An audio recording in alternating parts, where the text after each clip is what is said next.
Please হাতে সময় নিয়ে তারপরে কেক অর্ডার করবেন, কারণ আপনাদের প্রতিটা কেকই কিন্তু কাস্টমাইজ থাকে। একটা কেকেরও কিন্তু আমার ডিজাইন করা থাকে না, যেগুলো থাকে আমি বলে দিই এটা আমার ডিজাইন করা ছিল। এই কেকটা কি হয়েছে, করার পরে পুরোটা কেকই আবার উঠিয়ে ফেলতে হয়েছে।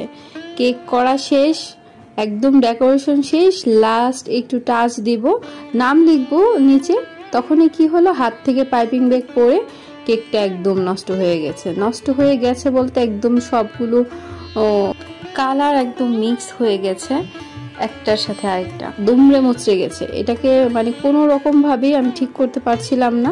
অনেকবার চেষ্টা করেছি বাট হচ্ছিল না, কারণ কাস্টমার আমাকে ক্রিম একদম কম দিতে বলেছে। দেখেন ভিতরে কিন্তু চকলেট কেক, একটুখানি ক্রিম উঠিয়েছি, সাথে সাথেই নিচে চকলেট কেকটা দেখা যাচ্ছিল।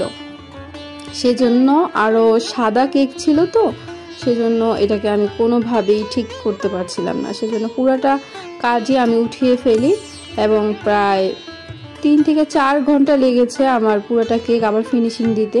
কারণ যারা কেক নিয়ে কাজ করেন তারা জানেন যে যখন ক্রিম উঠিয়ে ফেলা হয় পরে কিন্তু আবার ক্রিম দিলে ওইরকম আগের মতো ফিনিশিং হয় না। সেজন্য আমি পুরোটা সাদা অংশই উঠিয়ে ফেলেছি, সাইডের দিক এবং উপরের দিক সব উঠিয়ে আবার নতুন করে ডেকোরেশন করেছি।